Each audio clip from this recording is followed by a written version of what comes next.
আসসালামু আলাইকুম প্রিয় দর্শক, অন্য মঞ্চের আলোচনায় আপনাদের সকলকে আমন্ত্রণ জানাচ্ছি। আজ আমাদের সঙ্গে আলোচনার জন্য আমন্ত্রিত অতিথি হিসেবে আছেন আপনাদের খুবই পরিচিত মুখ সাংবাদিক জনাব মঞ্জুরুল আলম পান্না। জনাব পান্না, আপনাকে স্বাগত জানাচ্ছি। অনেক অনেক ধন্যবাদ। জনাব মঞ্জুরুল আলম পান্না, আজকে একটা ঘটনা দেখলাম যে আপনার আজকেই তারা প্রতিবেদনটা দিয়েছে নিউ ইয়র্ক ভিত্তিক আন্তর্জাতিক মানবাধিকার সংস্থা হিউম্যান রাইটস ওয়াচ। তারা আমাদের এখানে যে আইসিটিতে যে মামলাগুলি হচ্ছে সেই মামলাগুলোতে আসলে কতটা ন্যায় বিচার পাচ্ছে যারা অভিযুক্ত তারা, সেটা নিয়ে তারা উদ্বেগ প্রকাশ করেছে। তাদের মতে এটা আন্তর্জাতিক এই আদালত আন্তর্জাতিক আইনি মানদণ্ড বজায় রাখতে ব্যর্থ হচ্ছে বলে তারা তাদের পর্যবেক্ষণে জানিয়েছে। এটা নিয়ে কিন্তু আমরা দেখেছি এই আদালত যখন নাকি আওয়ামী লীগ আমলে গঠন করা হয়েছিল তখনও সারা দুনিয়ার বিভিন্ন মানবাধিকার সংস্থা ওই সময়কার যে বিচার পদ্ধতি সেটা নিয়ে তারাও কিন্তু সন্দেহ প্রকাশ করেছিল এবং তারা অতটা সন্তুষ্ট হতে পারে। তো আমরা দেখছি যে ওই সময়ও পারছে না এই আদালতটা সন্তুষ্ট করতে আন্তর্জাতিক মাধ্যমকে, এই সময়েও পারছে না। তাহলে এই আদালতটা কি আর এই আদালতটা নিয়ে সবারই তো সন্দেহ, বিশেষ করে আন্তর্জাতিক মহলে এত সন্দেহ কেন? সন্দেহ কেন? আচ্ছা, প্রথমত কমল ভাই, আওয়ামী লীগের সময় যখন যুদ্ধাপরাধীর বিচারের জন্য এই আদালতটি ট্রাইব্যুনালটি স্থাপিত হয় এবং সেটা দুটো করা হলো পরপর, তখন অনেক ধরনের প্রশ্ন উঠেছিল, স্বচ্ছতা নিয়ে প্রশ্ন উঠেছিল, এটা সত্য কথা। এবং যে প্রক্রিয়া যুদ্ধাপরাধীর বিচার হয়েছে, আমি বলবো যে অস্বচ্ছ প্রক্রিয়ায় হয়েছে নিশ্চয়ই তা নয়, তবে কোনো কোনো ক্ষেত্রে অবশ্যই প্রশ্ন ছিল এবং প্রশ্ন উঠেছিল সাবেক বিচারপতি ট্রাইব্যুনালের তার স্কাইপি কথোপকথন যেটা লিক হয়েছিল সেটি নিয়েও প্রশ্ন উঠেছিল। কিন্তু বিষয়টা হচ্ছে যে যেই পরিমাণ অস্বচ্ছতা ছিল তার তো অনেক পরিমাণ অস্বচ্ছতা এই মুহূর্তে। প্রথম কথা হচ্ছে এই ট্রাইব্যুনাল গঠিত হয়েছিল যুদ্ধাপরাধীদের, মানবতা বিরোধী অপরাধের জন্য বিচারের জন্য। এইখানে আপনি বলুন যে 5 আগস্টে, অবশ্যই 5 আগস্ট আন্দোলন কেন্দ্র করে অনেক মানুষ নিহত হয়েছে, নিঃসন্দেহে। কারা মেরেছে, কে কতজনকে মেরেছে, কার গুলিতে মেরেছে, সেটি অন্য বিতর্ক। কিন্তু এই যে সংঘাতটি, এই যে সংঘর্ষ বা অভ্যুত্থান, তাকে কেন্দ্র করে যা কিছু ঘটেছে তার বিচার এই আদালত হবে কেন? শেখ হাসিনা যদি দায়ী হয়ে থাকেন, শেখ হাসিনার ক্যাবিনেটে যারা ছিলেন, দলে যারা ছিলেন, তাদের বিচার অবশ্যই হতে পারে এবং সেটি একাধিক বিশেষ ট্রাইব্যুনাল গঠন করেও হতে পারে, 10টা ট্রাইব্যুনাল প্রয়োজনে গঠন হতে পারে। এইখানে কেন? এই কথাগুলো যদিও পুরনো, আপনি প্রশ্ন করছেন বিধায় আমি আবারও বলছি, সমস্ত মানে সম্পূর্ণ ইন্টেনশনালি এই ট্রাইব্যুনালে ওই 5 আগস্টকে কেন্দ্র করে যেই ঘটনাগুলো ঘটেছে তার বিচার এখানে করা হচ্ছে। কার বিচার? মূলত শেখ হাসিনা বিচার। শেখ হাসিনা যুদ্ধাপরাধীর বিচারের জন্য এই ট্রাইব্যুনাল গঠন করেছিলেন, শেখ হাসিনাকেই এই ট্রাইব্যুনালে ফাঁসি দিতে হবে।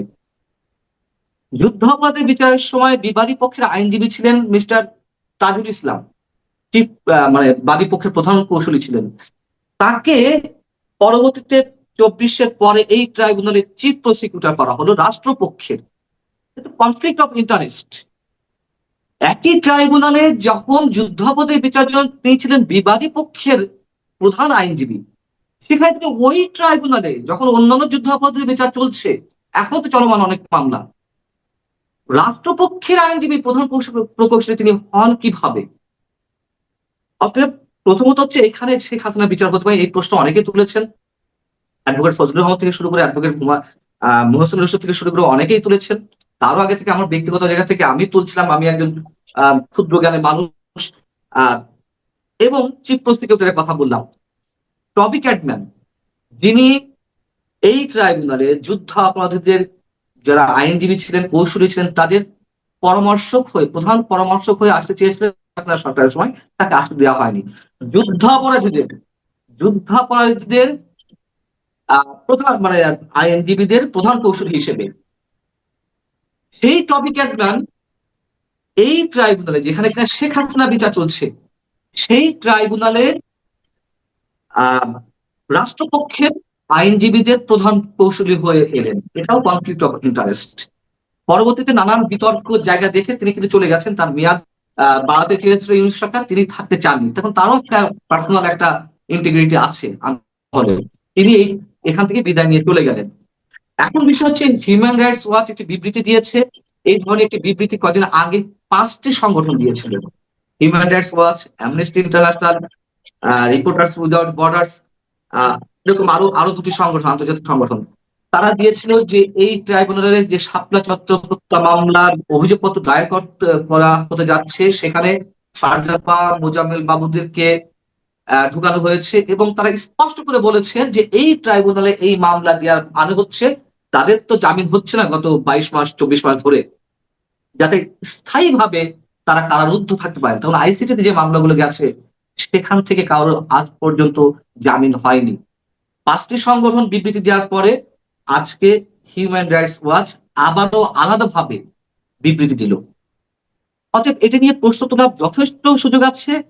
এবং আমি আপনাকে বলি, law-info.com সুইজারল্যান্ড ভিত্তিক একটি আন্তর্জাতিক সংস্থা, মিডিয়া সংস্থা, যেখানে হার্ভার্ড ইনস্টিটিউট থেকে শুরু করে বিশ্বের আন্তর্জাতিক কয়েকটি সংগঠন তাদেরকে সহযোগী হিসেবে কাজ করে, তাদের সাথে কাজ করে। তারা গত পরশুদিন একটা বিবৃতি না, তারা একটা প্রতিবেদন প্রকাশ করেছে, যেখানে বলা হচ্ছে যে এই যে আসামির অনুপস্থিত বিচার, এটা সম্পূর্ণ মানবাধিকার লঙ্ঘন।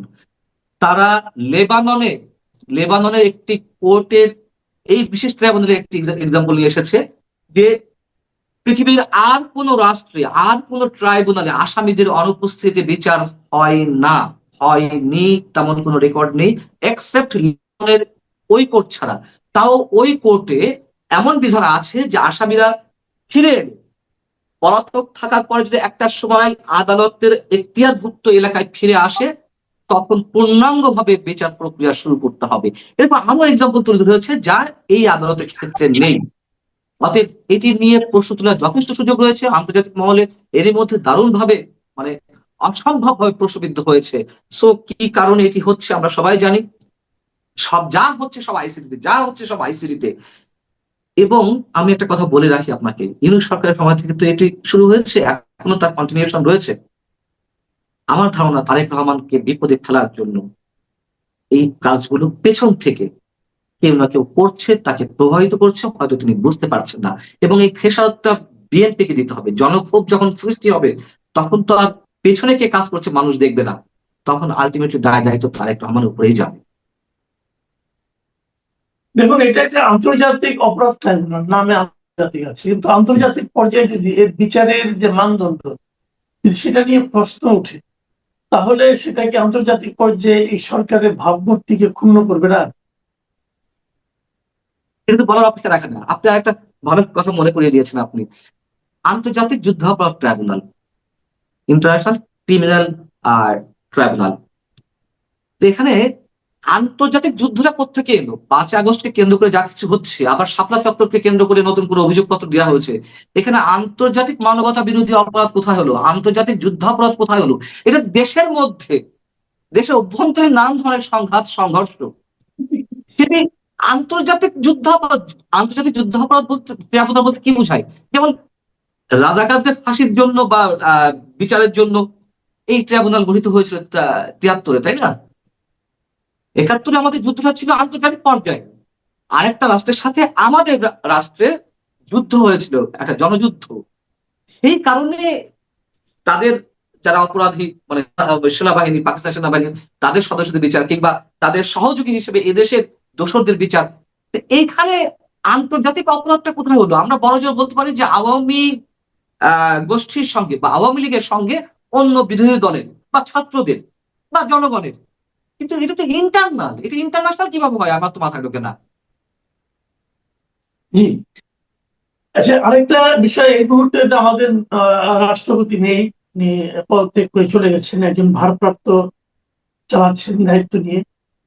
কিন্তু আমাদের তো নিয়ম অনুযায়ী 3 মাসের মধ্যে নতুন রাষ্ট্রপতি নির্বাচন করতে হবে।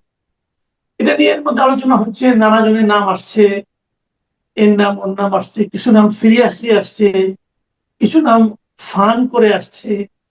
নানাভাবে নতুন নতুন নাম আমরা শুনতে পাচ্ছি।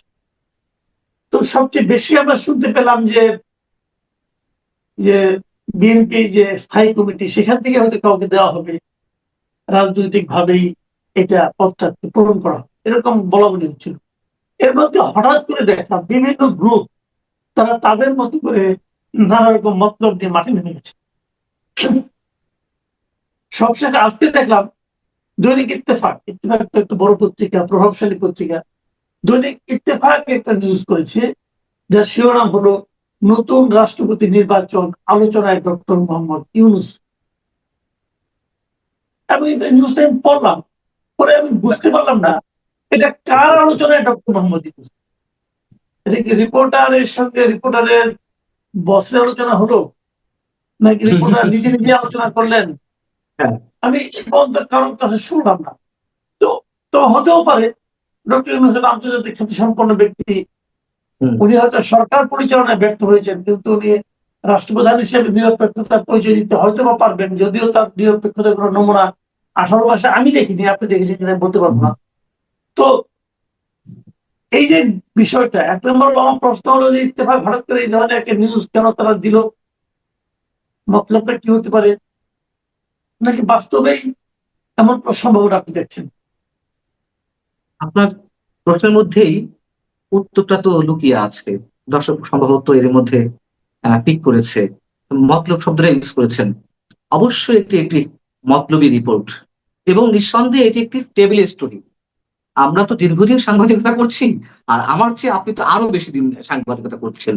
তো মনে করুন যে যখন একেবারে শুরু পর্যায়ে কোনো ভালো স্টোরি নেই, সম্পাদক এসে বলছে, মানে পত্রিকার কথা বলছি আমি, আজকে তো ভালো লিড করার মতো নেই কিছু, মানে একটা টেবিল স্টোরি করে দেওয়া। কি ধরনের স্টোরি? Political story. এই ওই রাজনৈতিক দল কি করছে, এ কি করছে, পুরোপুরি একটা ঝাঁকানাকা নিউজ করে দেওয়া। এরকম নিউজ অনেক করেছি, যেটা বাস্তবতা। উদ্দেশ্য ছিল না এর মধ্যে, অন্য কোনো উদ্দেশ্য, মানে বদ উদ্দেশ্য ছিল না, ছিল পত্রিকার স্বার্থে একটু চটকদার নিউজ। কিন্তু এই নিউজটা চটকদার নয়, এই নিউজটা চমকদার নয়। এই নিউজটা আপনি যে শব্দটা ইউজ করেছেন মতলবী রিপোর্ট কিনা, এটি নিঃসন্দেহে মতলবী রিপোর্ট এবং টেবিল স্টোরি। আপনি দেখুন ওই রিপোর্টে বলা রয়েছে বিশ্লেষকদের মতে ডক্টর মোহাম্মদ ইউনূস যদি আসে, তিনি তার নিরপেক্ষতা প্রমাণ করেছেন। একজন নিরপেক্ষ ব্যক্তিকে, একজন আন্তর্জাতিক খ্যাতি সম্পন্ন ব্যক্তিকে যদি রাষ্ট্রপতি পদে বসানো হয়, তাহলে সরকারের ভাবমূর্তি উজ্জ্বল হবে, এটসেট্রা এটসেট্রা এটসেট্রা। আচ্ছা, বিশ্লেষকরা কারা? কোন বিশ্লেষকের মন্তব্য পেল না, কোন বিশ্লেষকের নাম কোট করতে পারলো না। আপনার তো আপনার বক্তব্য তো অনেকে নেয়, আপনার উদ্ধৃতি অনেক পত্রিকা ইউজ করে, সে ডয়েচে ভেলে থেকে শুরু করে নানান ধরনের আন্তর্জাতিক গণমাধ্যম, দেশীয় গণমাধ্যম। আপনাকে তো একটা ফোন দিতে পারতো, কিন্তু না, কাউকে ফোন দেবে না। এখন ডক্টর ইউনূস সম্বন্ধে একটা পজিটিভ শব্দ ব্যবহার করার মতন কোন রাজনৈতিক বোদ্ধা বা বিশ্লেষক, অধ্যাপক, সাংবাদিক কেউ নেই। তার যারা লেসপেন্সার, জামাত সহ কিছু সুবিধাবাদী গোষ্ঠীর তার দ্বারা যারা সুবিধা প্রাপ্ত হয়েছে, ক্ষমতা প্রাপ্ত হয়েছে, তারা বলবে। এখন তারা তো বিশ্লেষক হতে পারে না। এবং তিনি যে নিরপেক্ষ, এটা তো বিএনপি মনে করে না। বিএনপি রাষ্ট্রপতি নির্বাচন করবে, বিএনপি তো মনে করেন। তো বিএনপি বলেছিল একাধিকবার যে গণভোট আমরা কেন মেনে নিয়েছিলাম, জুলাই সনদ আমরা কথার কথা অর্থে কেন মেনে নিয়েছিলাম, এই নির্বাচন হওয়ার সম্ভাবনা ছিল না, এই নির্বাচনে নানান ধরনের ষড়যন্ত্র চলছিল, 5 ফেব্রুয়ারি জাতীয় নির্বাচন। তাহলে কি বিএনপি নিজেও কনফিউজড না? তাদের মধ্যে বিশ্বাস জন্মে গিয়েছিল যে ডক্টর ইউনূস নির্বাচনে টালবাহানা করছে বিশেষ একটি গোষ্ঠীকে সুবিধা দিতে বা বিশেষ একটি গোষ্ঠীর ক্ষমতা নিয়ে আসতে, অথবা নির্বাচন না দিতে নিজে ক্ষমতায় থাকার জন্য নানান ধরনের ছলচাতুরি করছে। এটা তো বিএনপির কথা, আমার কথা নয়। সেখানে কেন এই পরামর্শ দেওয়া হচ্ছে ইত্তেফাকের পক্ষ থেকে? আমি মনে করি এটি ইত্তেফাকও করেনি, হয় কোনো এজেন্সি দিয়ে করানো হয়েছে, অথবা ডক্টর ইউনূস তো পিআরে খুব সিদ্ধহস্ত, তার পিআর টিম বেশ শক্তিশালী। গার্ডিয়ান থেকে শুরু করে নিউ ইয়র্ক টাইমস থেকে শুরু করে তার পক্ষে টাকা দিয়ে অনেক ধরনের রিপোর্টের মধ্যে প্রকাশ হয়েছে, কথিত রিপোর্ট, এগুলো অ্যাকচুয়ালি বিজ্ঞাপন। এটাও এক ধরনের বিজ্ঞাপন। অতএব ইউনূসের খেলা এখনো থামেনি। এর কারণ হচ্ছে এটি, ইউনূসের খেলা এখনো থামেনি। মাঝে তো আমিও আপনার সাথে টক করতে বলেছি এই কথা অনুষ্ঠানে, যে ডক্টর ইউনূস তার খেলা এখনো থামায়নি। এবং মাঝে ডক্টর খন্দকার মোশাররফ হোসেন মির্জা ফখরুল ইসলাম আলমগীর, ডক্টর আব্দুল মঈন খান, বিএনপির পোর খাওয়ার শীর্ষ নেতৃত্ব নিয়ে যখন আলোচনা হচ্ছে, ইভেন জাতিসংঘের সদ্য নিয়োগকৃত স্থায়ী দূত বাংলাদেশের পক্ষ থেকে আন্তর্জাতিক খ্যাতি সম্পন্ন মানবাধিকার কর্মী আইরিন খানের নামও আসছে, ইউনুসের নামটা অনেকটা আড়ালে চলে গিয়েছিল, সেখানে কেন ইউনুসের বিষয়ে এইভাবে ফুলিয়ে ফাঁপিয়ে ইত্তেফাকের মধ্যে একটি রিপোর্ট, মানে ইত্তেফাকের মধ্যে একটি পত্রিকায় রিপোর্ট করা হলো, এটি একেবারেই মানে হাস্যরসে কিছু নেই, এটি একেবারে হালকা কোনো ঘটনা নয়। ডিপ স্টেট খেলছে, ডিপ স্টেট খেলছে, যাদের এজেন্ডা ইউনুস বাস্তবায়ন করছিল তাদের কোনো অংশ হয়ে তিনি এখনো মাঠে রয়েছেন, অথবা স্বাধীনতা বিরোধী শক্তি যারা ক্ষমতায় আনতে চায় এটি তাদেরও খেলা হতে পারে।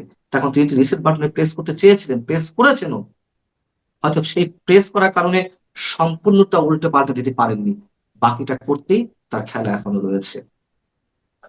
জি, আরেকটা প্রসঙ্গ নিয়ে একটু কথা বলতে চাই। আপনি নিশ্চয়ই খেয়াল করেছেন যে গত দুদিন ধরে, কালকে আপনার হবিগঞ্জে এনসিপির একটা তার ওই পদযাত্রার প্রোগ্রাম ছিল, সেখানে কিছু লোক তাদেরকে পিটিয়েছে।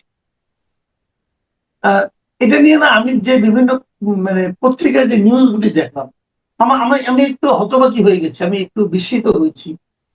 এই কারণে হয়েছে, আমি তো এই ধরনের এই যে গায়ে হাত তোলা, লাঠি দিয়ে পেটানো, এটা তো আসলে এক ধরনের, আমি মনে করি যে এটা অনিয়ম, এটা এটা এটা এক ধরনের দস্যুতাই মনে করি।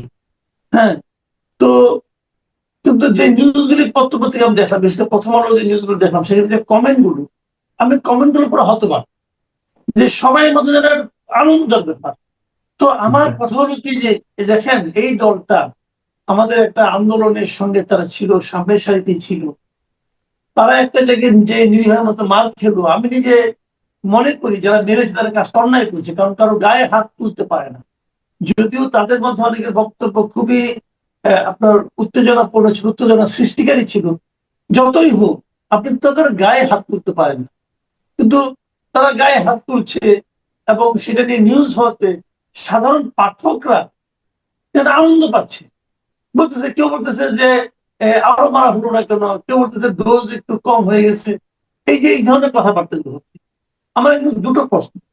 একটা প্রশ্ন হলো আপনার কাছে, যে এই যে তাদেরকে এভাবে কোথাও একটা অনুষ্ঠান করতে গেলে তাদের উপর চড়াও হচ্ছে কেউ কেউ, এই চড়াও হওয়াটা আসলে আপনি ঠিক মনে করেন কিনা? এটা কি আইন শৃঙ্খলা রক্ষাকারী বাহিনীর ব্যর্থতা কিনা? আর দ্বিতীয়ত হলো যে আমাদের বাংলাদেশের মানুষের তো একটা স্বভাব আছে যে যে মার খায় তার প্রতি এক ধরনের সহানুভূতিশীল হয়, কিন্তু এই বিভিন্ন পত্র পত্রিকার পাঠকরা এনসিপির প্রতি সহানুভূতিশীল হচ্ছে না কেন? এটি আমাদের দুর্ভাগ্য, হচ্ছে না কেন সেই প্রশ্নের উত্তর আপনি নিজেও জানেন। যেহেতু প্রশ্নটা আপনি আমাকে করেছেন, আমাকে উত্তরটা দিতে হবে, কিন্তু উত্তরটা আপনি জানেন। প্রথম কথা হচ্ছে যে অবশ্যই এটি নিন্দনীয়, এটি একটা সুষ্ঠু গণতান্ত্রিক প্রক্রিয়ায় কোন সমাজ ব্যবস্থা এটি চলতে পারে না, কিন্তু এই কালচার হয়ে আসছে আমাদের। আর এনসিপি তো একটা ক্ষুদ্র দল। আপনি সেদিন কোনো এক টপিকে বলছিলেন যে সারা বাংলাদেশে আওয়ামী লীগের মানে এনসিপি যে নেতা কর্মী আছে, একটা উপজেলা পর্যায়ে আওয়ামী লীগের যে নেতা কর্মী আছে তার সমপর্যায়ে হবে না। আমি একটু ডিফার করি আপনার সঙ্গে, ওটা উপজেলা নয়, ওটা ইউনিয়ন পর্যায়ে আওয়ামী লীগের যে নেতা কর্মী আছে, এনসিপি সারা বাংলাদেশের নেতা কর্মীও সে এক সমান হবে না। মানে এটি আমি মনে করি, আপনারটা হয়তো হতে পারে উপজেলার ক্ষেত্রে। আচ্ছা, এখন বিষয় হচ্ছে যে তাদের উপরে কেন এই কথা বলছি, তাদের উপরে এই বল প্রয়োগ কোনো দরকার ছিল না।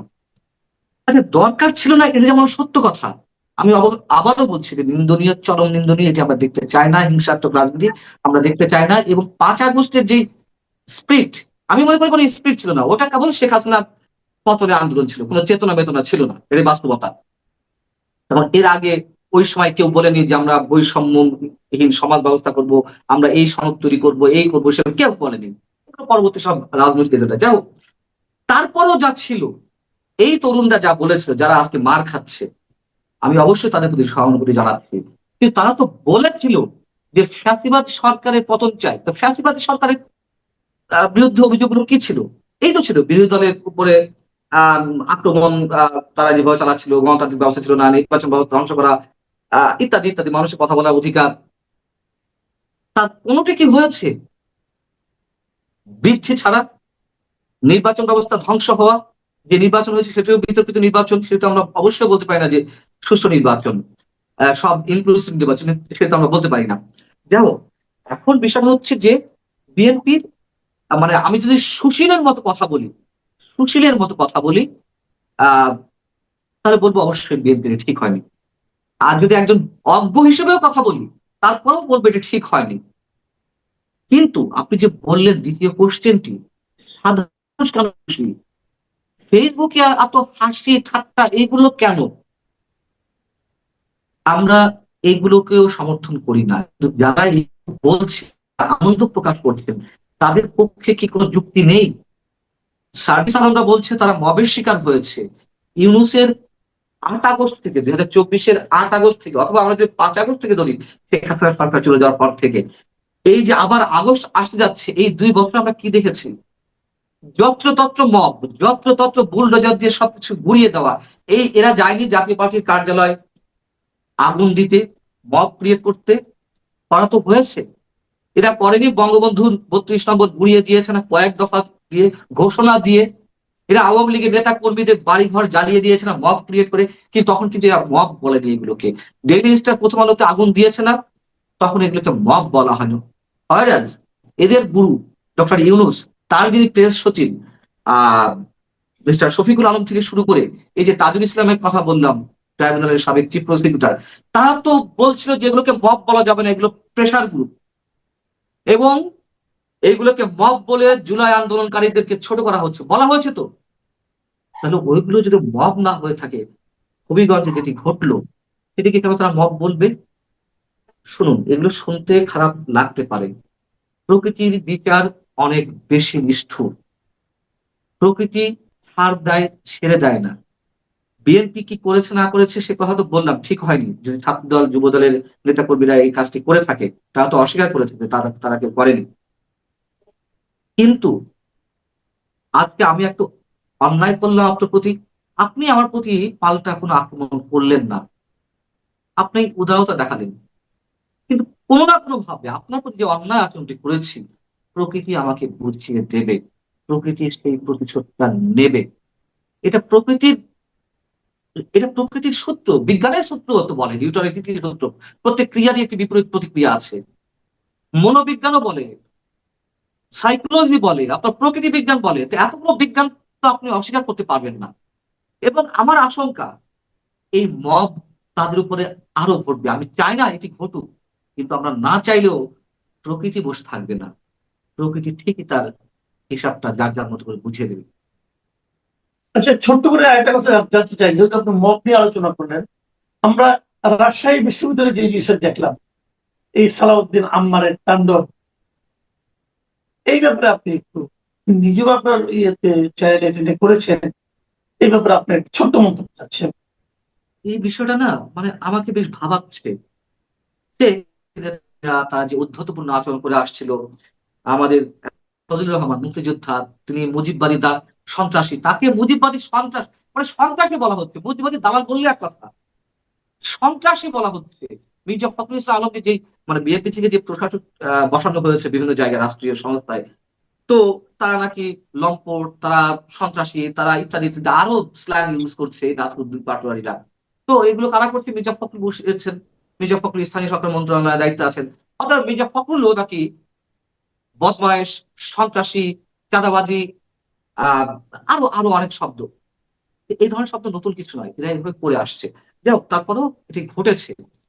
ঘটলো, বিএনপি সহ্য করতে পারছে না, তাদের সহ্যের বাঁধ ভেঙে গেছে। যদি তাদের পক্ষে যুক্তি তুলে ধরি, তাহলে সালাউদ্দিন আম্মারকে কেন সবকিছুতে ছাড় দিচ্ছে? সালাউদ্দিন আম্মারের হাত কি সরকারের চেয়ে লম্বা, তারেক রহমানের চেয়ে লম্বা, বিশ্ববিদ্যালয় প্রশাসনের চেয়ে লম্বা? এবং সেই কাজটি নিয়মিত করে আসছে। 6 জন ডিনকে বাধ্যতামূলক ভাবে অবসর, মানে পদত্যাগে বাধ্য করা হয়েছে। শিক্ষকদের দরজায় গিয়ে যখন তখন লাথি, তাদেরকে জিম্মি করে রাখা, লাইব্রেরির ভিতর বাঁশ দিয়ে কাউকে পেটানো আপনি শুনেছেন? এই বাংলাদেশের ছাত্র সংসদ নির্বাচন অথবা আহ বিশ্ববিদ্যালয়ের ক্যাম্পাসগুলোতে নানান ধরনের আমরা ঘটনা দেখেছি, সন্ত্রাসী ঘটনা, প্রকাশ্যে অস্ত্রের ঝনাঝনি, ঝনঝনানি, গোলাগুলি, রক্তপাত, নিহত, অনেক কিছু দেখেছি, কিন্তু লাইব্রেরির মধ্যে বাঁশ নিয়ে পেটানো, এই এক্সাম্পল তো নেই। বেলচা নিয়ে যাওয়া প্রকাশ্যে, এইগুলো তো নেই। এইগুলো কি এক্সাম্পল? কিন্তু সেই সালাউদ্দিন আম্মারের ক্ষেত্রে প্রশাসন চুপ, সরকার চুপ। কারণ কি?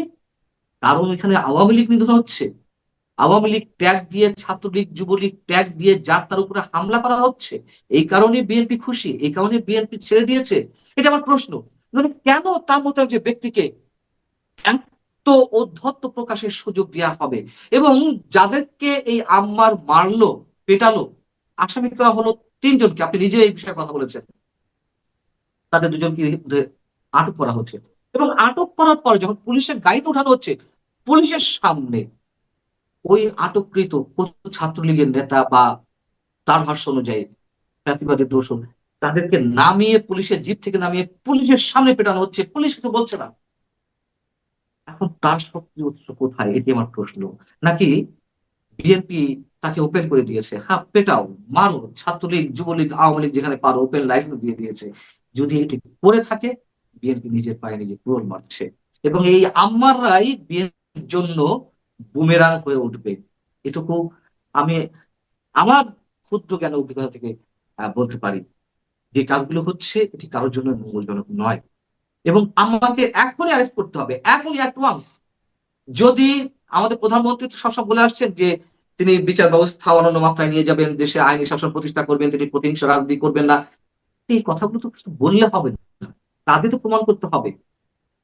এবং আমি সামনের দিনগুলো আরো ঘোলাটে হওয়ার দিকে যাচ্ছে বলে আমি দেখতে পাচ্ছি, নিশ্চিত ভাবে, নিশ্চিত ভাবে। জি, অনেক ধন্যবাদ জনাব মঞ্জুর আলম পান্না। প্রিয় দর্শক, আপনারা শুনলেন মঞ্জুর আলম পান্নার বিশ্লেষণ বিভিন্ন বিষয় নিয়ে। আসলে ঘটনাগুলো আমার হয় একটু চিন্তার মতোই এখন হয়ে যাচ্ছে। অনেক কিছু ঘটছে যেগুলো ঘটবে বলে আমরা আশা করি। সারা দুনিয়াতে আমাদের ভাবমূর্তি অত্যন্ত দ্রুত বেগে যেদিকে যাচ্ছে, সেদিকে যাওয়ার কথা আসলে আমরা নিজেরাও কখনো ভাবিনি। আমরা জানি না সামনের দিনগুলিতে আমাদের আরো কি দেখতে হবে। তারপর আপনার সবাই ভালো থাকবেন। আল্লাহ হাফিজ।